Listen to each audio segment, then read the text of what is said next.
Hey everyone, welcome to our channel. In today's video, I'll show you how to install the TikTok app on your iPhone. So let's get started. Open the App Store on your iPhone. At the top right, make sure you're signed into your Apple ID to download apps. Once you're signed in, tap on the Search tab at the bottom of the screen.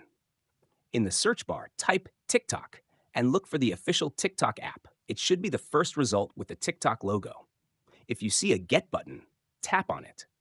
If you've downloaded the app before, you might see a cloud icon instead. Tap on it to reinstall the app.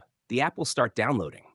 Once the installation is complete, the button will change to Open. Tap it to launch the app.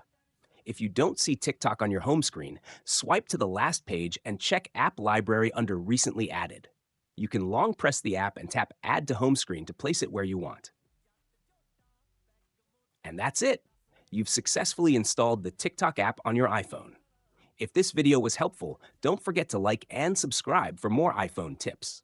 Thanks for watching. Let me know if you need anything else.